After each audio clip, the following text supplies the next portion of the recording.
Working on a rusty car is enough to ruin anyone's day, and once you find it, it's often 5 times worse than it actually looks.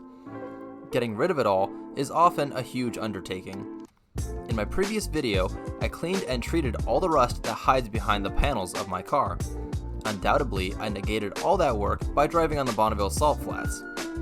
So now, I'm taking this rig of mine to a rust prevention specialist in the hope to deter the damages of living in the Rust Belt. I'm Matt with Gotcha's Goo here in Omaha, Nebraska, and today we are working on Jake's Subaru Baja.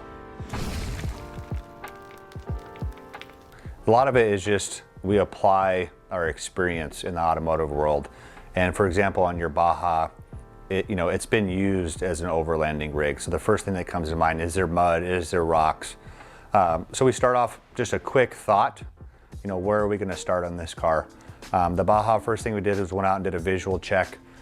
We actually garden hosed fenders underneath. The garden hose is important because a pressure washer, especially an older vehicle, can cause and disturb more like rust, scale, and we can create more problems than good. So the garden hose is light. It's gonna clean off all any debris that we need off, and then we'll bring it into the shop.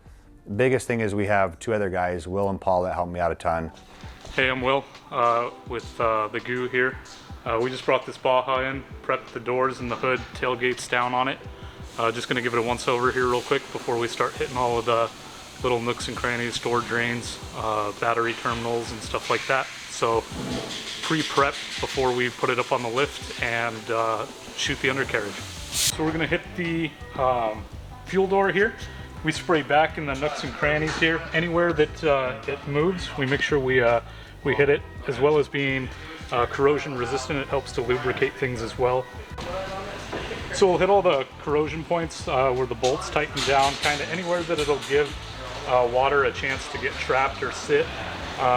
It's a 2-stage gun, so half a pull gives you just a burst of air, and then a full pull will send the product, so we can kind of manipulate that to clear out a little bit before we just apply on top of any dirt or debris, or if there's water, we'll spray that out. But the goo also displaces water, so like we sprayed down the frame and everything. Will loves feeding frames. He loves spraying outdoors, so usually he tackles that first. All the doors get open, spare tire comes down.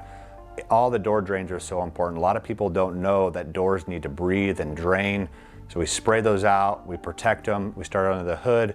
Anything that's obvious that we can see that we know is gonna rust, an iron component sitting underneath the hood, we're gonna obviously coat. Hey guys, it's Paul here at Gotcha's Goo. So after the first few steps are hit, as far as the doors and everything, we raise it up. And the next phase is where we spray the wheel wells out, basically all the suspension components and any bare metal. That way we can cover it and make sure no rust will get on these suspension components.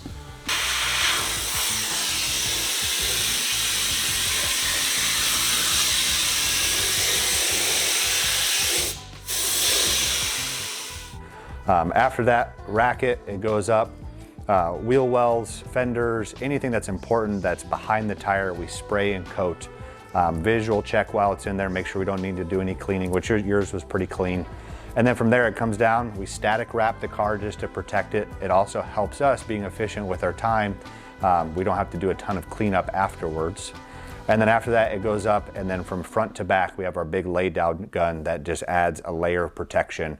And then after that, we feed any kind of important drains, subframes, door drains that we can access underneath there. And with that, just a good visual check, you can find there's not a lot of drilling that's required. Everything is, the manufacturers have put so much thought into these cars.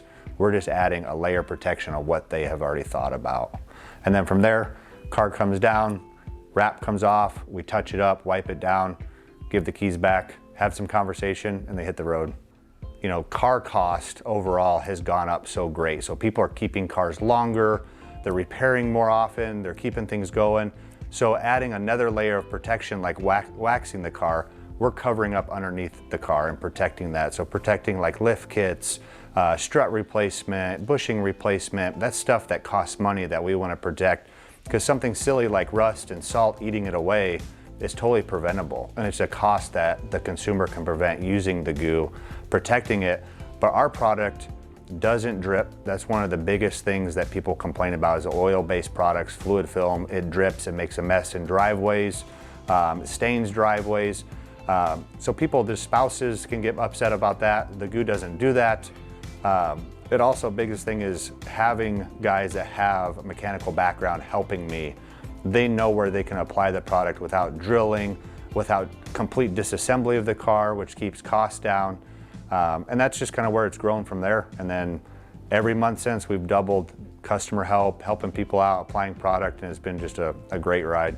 Earlier you had mentioned rubberized undercoating. What does that actually do? They sell it everywhere. They say apply it, forget about it. What's going on? Should we undercoat our vehicles? The interesting thing is the product that we chose is very data driven, and they have a massive DoD study out of Canada, and that product's in there. And what they have found over time is that base of either tar or urethane entraps more moisture behind it. So you have urethane or tar, moisture, and then metal. And so what can happen is it'll trap, and almost like mold, it'll just form rust behind that component. And then what happens is, 5-10 years down the line, someone's working on it, you get a hard bump, that chunk falls off, and then underneath you found your problem. So it's not protecting what you want to protect. It's just making it look real nice and fancy. It's great for sound deadening, but the main thing it's pushed for is rust prevention, and it just doesn't do that. I mean, we've always dealt with rust in the rust belt or the salt belt, whatever you want to call it.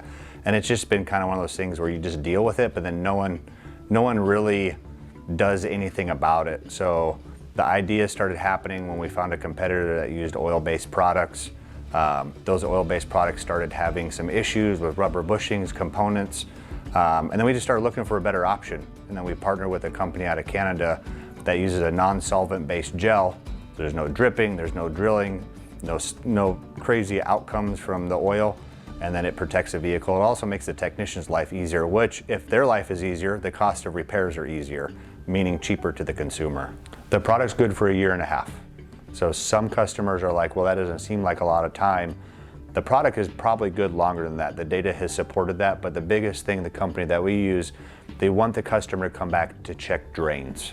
That's the biggest thing, is things get plugged up, mud, calcium buildup. They want those drains checked out just so things are free flowing. We don't have a plug. A lot of the times, at least one car on a Saturday, we'll find a door completely plugged with water, and we got to clean it out, preventing a rust problem. Gotcha's Goo supports the overlanding community just because a lot of those guys invest well beyond the cost of the car. And some of these lift kits that come in here are more than my 2007 Sequoia, and those rust and corrode. So those guys have pride, joy, big community following, so we just want to keep that community going, support them. We support a lot of local guys here in Omaha, the Toyota Outlaws, Toyota 4-Wheel Drive Club, and those guys just are really tight-knit. And so with that, the Goo is just like, hey, let's be part of this ride, part of the community, protect their asset, protect their investment, and that's the main goal, is just helping people. All right, guys, so that's going to be a wrap on this video. I hope you enjoyed it. Do you have anything else to plug? You can make your appointment at gotchasgoo.com soon, and we've helped people from 6 to 8 hours away. So make the drive to Omaha. It's a short drive for anyone in the Midwest, and it's kind of centered everywhere else. And I ran out of steam, so now I'm just talking on camera, and I have to do so many takes, man. I think that's all I got for you guys. So we'll catch you in the next one. Thank you.